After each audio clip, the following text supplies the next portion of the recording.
Muy buenos días, mis amados discípulos. Dios les bendiga en el maravilloso nombre de nuestro Señor y Salvador Jesucristo. Resulta que el miércoles pasado nos reunimos como iglesia en mi departamento y deseo destacar que así comenzó la iglesia del primer siglo.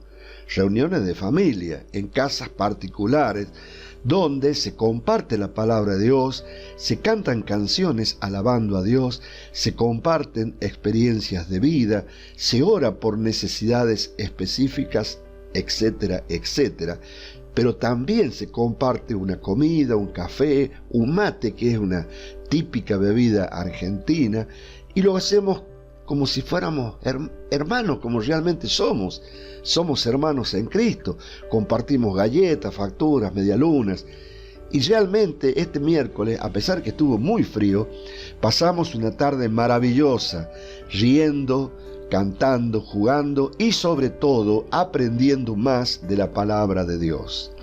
El cristianismo no es una religión. El cristianismo es una reunión en familia de un padre con sus hijos. Y se aprovechó ese momento y se compartió esta pequeña enseñanza que yo quiero transmitírsela a ustedes, que yo denominé esclavitud. Por favor, si son tan amables, quisiera que me acompañen al libro de Lucas, en el capítulo 13, y comenzando a leer desde el versículo 10 en adelante, leemos. Enseñaba Jesús en una sinagoga en el día del reposo, y había allí una mujer que desde hacía 18 años tenía espíritu de enfermedad, y andaba encorvada, y en ninguna manera se podía enderezar. Cuando Jesús la vio, la llamó y le dijo: «Mujer, eres libre de tu enfermedad». Y puso las manos sobre ella, y ella se enderezó luego y glorificaba a Dios. Qué hermoso contexto, ¿no? Toda una situación para hacer una enseñanza de 2 horas fácilmente. Este contexto es maravilloso. Sigamos, por favor. Versículo 14. Pero el principal de la sinagoga, enojado de que Jesús hubiese sanado en el día del reposo, dijo a la gente: 6 días hay en que se debe trabajar en estos, pues venid y sed sanados, y no en día del reposo. Entonces el Señor les respondió y dijo: Hipócrita, cada uno de vosotros no desata en el día del reposo su buey o su asno del pesebre y lo lleva a beber. Y a esta hija de Abraham, que Satanás había atado 18 años, ¿no se le debía desatar de esta ligadura en el día del reposo? Al decir estas cosas, se avergonzaban todos sus adversarios, pero todo el pueblo se regocijaba por todas las cosas gloriosas hechas por él. Qué hermoso contexto realmente. Acá hay un montón de temas para tratar, pero vamos a hacerlo dinámico. Lo hemos hecho muy dinámico en el momento que lo compartí en vivo, y la idea es trasladarlo de la misma manera. Quiero que observemos un par de cosas. En primer lugar, el ser cristiano, el haber confesado a Jesús como Señor en nuestra vida, haber creído que Dios lo levantó de los muertos, eso nos hace salvos, pero no nos inmuniza contra las acechanzas y contra los ataques del diablo. Mientras caminemos en este mundo, vamos a tener aflicciones. ¿Saben por qué? Porque el Dios de este mundo es Satanás. Y él tiene mucha autoridad. Y esa autoridad se puede acrecentar si nosotros le damos lugar a él. ¿De qué manera le podemos dar lugar a que él impacte nuestras vidas? Bueno, él tiene todo un sistema creado en este mundo, la sociedad, los canales de televisión, los diarios, las redes sociales, donde permanentemente y de manera sistemática está bombardeando a toda la sociedad con mensajes negativos, mensajes que hablan o que provocan miedo, que provocan pánico o que provocan diferentes tipos de situaciones, incertidumbre, desasosiego. Hoy todos nosotros somos conscientes de que hay miles de personas totalmente depresivas, encerradas en sus casas, que no quieren salir y no se dan cuenta que han sido programadas por el diablo para no ejercer sus derechos y vivir una vida abundante, victoriosa y poderosa. Ese es el engaño de Satanás. Te hace creer que vos sos el que toma las decisiones. Pero yo te pregunto, si vos estás viviendo una vida de depresión, de encierro, de no vivir esa vida abundante, ¿de dónde crees que viene eso? ¿Crees que viene del Dios Todopoderoso? ¿O crees que esa supuesta decisión que tú tomaste ha sido inducida por Satanás? Dios nos ha llamado para que vivamos vidas y vidas en abundancia, poderosas, victoriosas. Entonces, es muy importante saber eso, que el hecho de que nosotros nos reunamos virtualmente o en una iglesia a compartir la palabra de Dios, si no cuidamos nuestro corazón, podemos ser heridos por las acechanzas del diablo. Mientras vivamos en este mundo vamos a tener aflicciones, pero si nosotros conocemos la palabra, y la conocemos, ¿no es cierto?, sabemos que Jesucristo venció al mundo, y ese Jesucristo que venció al mundo vive dentro nuestro. Él está dentro nuestro espiritualmente. Por lo tanto, tenemos que manifestar ese Cristo adentro para salir adelante y ser victorioso y vencer toda aflicción y toda perturbación que nosotros tengamos. Hoy las personas están deprimidas, con incertidumbre, llenas de inseguridades, con miedo, con ataques de pánico. ¿Saben qué es eso? Eso es ser esclavo del diablo. Dios no nos llamó para que vivamos esas vidas atormentadas. Vuelvo a repetir, Dios nos llamó y envió a su Hijo y entregó a su Hijo para que nosotros vivamos vidas abundantes, poderosas y victoriosas. Nosotros como hijos de Dios tenemos que conocer nuestros derechos. Observa a tu hijo, cómo él se maneja, con cuánta libertad en tu casa, sin pedirte permiso para abrir la heladera y servirse un vaso de leche o comerse un sándwich. ¿Y por qué tiene esa actitud él? Porque él sabe en su interior de que tiene el derecho a hacerlo, porque es tu hijo.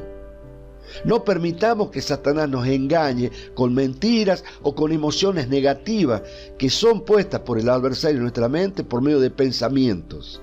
Y esos pensamientos llegan a nuestra mente por medio, como yo les decía, de todo un sistema que tiene el adversario para destruirnos. Debemos cuidar nuestro corazón.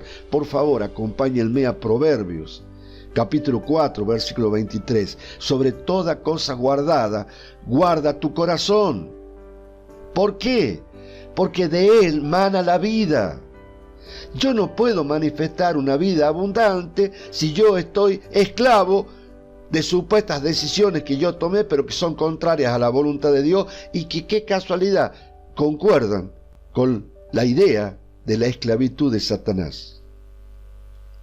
Ahora ustedes se pueden estar preguntando, ¿y cómo lo cuido? Con la palabra de Dios. Si para eso Dios la dejó escrita, porque Él los hizo y Él sabe cómo funciona nuestra mente. Acompáñenme, por favor, a Isaías, capítulo 26, versículo 3. ¿Qué dice la palabra de Dios? Comienza con la palabra tú, que se refiere a Dios. Guardarás en completa paz a aquel cuyo pensamiento en ti persevera, porque en ti ha confiado. Entonces vienen pensamientos de depresión, vienen pensamientos negativos, vienen pensamientos de pánico, vienen pensamientos de incertidumbre, de desasosiego, de lo que sea, el pensamiento que sea. ¿Cómo lo sacás? Con la palabra de Dios. En este caso, usa este registro bíblico, memorizalo, y cada vez que venga un pensamiento, decí: Dios, tú guardarás en completa paz a aquel cuyo pensamiento en ti persevera, porque en ti ha confiado. Y cuando viene de vuelta el pensamiento negativo, vuelvo a repetir en mi mente: tú guardarás en completa paz ¿Y sabe qué va a pasar? Que si ustedes son perseverantes y constantes en esta enseñanza que yo les estoy transmitiendo, ustedes van a recibir la paz de Dios. Filipenses, por favor. Capítulo 4, versículo 8. Observen el trabajo que se tomó Dios en dejar todas estas cosas escritas para que nosotros tengamos vida abundante, victoriosas y poderosas. Dice así el versículo 8: por lo demás, hermanos, todo lo que es verdadero, todo lo honesto, todo lo justo, todo lo puro, todo lo amable, todo lo que es de buen nombre, si hay virtud alguna, si algo digno de alabanza, en esto pensad. ¿Lo puede haber escrito más claro Dios a esto? ¿Lo puede haber escrito más claro? En esto pensad. Por Dios, tan ciegos estamos que no reaccionamos a este registro bíblico. Todo lo bueno, todo lo verdadero, todo lo honesto, todo lo justo, y no estamos en una actitud supuestamente religiosa, que tengo que pensar en el amor de Dios. No, pensemos en todo lo bueno para nuestra vida. Te voy a dar un ejemplo, quizás hasta materialista, pero que hace a la vida en abundancia. ¿Te hace falta una moto? Pensá en una moto. ¿Te hace falta una casa? Pensá en la casa que querés. ¿Te hace falta salud? Imagínate, pensá que ya estás sano. Eso es lo que quiere decir este registro bíblico. Todo lo que es verdadero, todo lo honesto, todo lo justo, todo lo puro, todo lo amable, todo lo que es de buen nombre, si hay virtud alguna, si algo digno de alabanza, en esto pensad. Lo hizo muy fácil Dios para que vivamos vidas abundantes. No nos dejemos engañar más por las acechanzas del diablo. ¿Se dan cuenta? Fíjense, en una corta enseñanza podemos construir un mundo de abundancia. Nuestro mundo de abundancia. Nuestro mundo de poder, de victoria. ¿Qué necesitas? Lo que necesites, en eso pensad, pero pensando en la parte positiva, no en la parte negativa. Imagínate saliendo de una situación difícil, viéndote feliz. Eso pensad. No pienses en las cosas negativas, piensa en las cosas positivas, porque las cosas negativas te las trae el diablo. Él te trae las cosas negativas. No hace falta que vos las busques. Prende la televisión, anda a las redes sociales y te vas a dar cuenta de lo que te estoy diciendo. ¿Qué otra cosa yo deseo resaltar? Es que el corazón de las personas no ha cambiado en estos 2000 años. ¿Qué pasaba con esta gente? Sobre todo con este jefe de la sinagoga, enojado porque Jesucristo había sanado a una mujer que era creyente. Hago la aclaración, ojo. Esa mujer era creyente. No digo que sea cristiana porque no estaba disponible ser cristiano. Ahora, ustedes se pueden preguntar, ¿y cómo sabes que era creyente? Y porque Jesucristo la llama hija de Abraham. Y a Abraham fueron hechas las promesas. Y él le dice hija de Abraham. O sea, esa mujer era creyente. Pero aún así, de que era creyente en las cosas de Dios, se había equivocado y había abierto la mente a los engaños de Satanás. Entonces, por esa razón, ella estaba padeciendo esa enfermedad. Nunca aceptemos ninguna enfermedad, porque la enfermedad no viene de Dios. Cuando tengamos una enfermedad, y todos pasamos por algún tipo de enfermedad, la echamos en el nombre de Jesucristo. Hoy tenemos ese poder para hacerlo. Entonces, Jesucristo sana a esta mujer que había sido esclava por 18 años por Satanás, y el jefe de la sinagoga, en vez de alegrarse y glorificar a Dios, se enoja porque Jesucristo había sanado en el día de reposo. Cuando si el día de reposo fuera más importante que sanar a una persona. Y Jesucristo le dice en el versículo 15, entonces el Señor les respondió y dijo, hipócrita, cada uno de vosotros no desata en el día de reposo su buey o su asno del pesebre y lo lleva a beber. Y a esta hija de Abraham, que Satanás ¿Se dan cuenta que la enfermedad no viene de Dios? Que Satanás había atado 18 años. ¿No se le debía desatar de esta ligadura en el día del reposo? Bueno, ¿ustedes creen que el corazón de la humanidad ha cambiado? No, hay un montón de gente que piensa como el jefe de la sinagoga.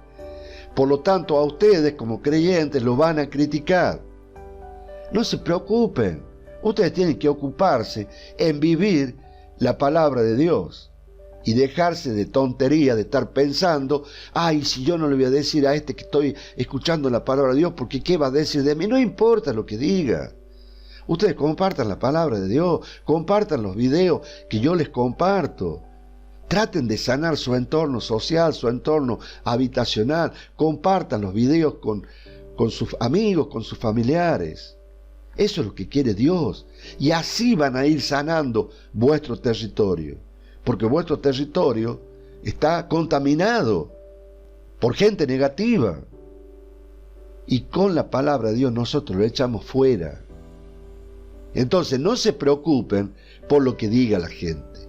Como Jesucristo no se preocupó por la opinión de los escribas, de los fariseos, ni por el jefe de la sinagoga.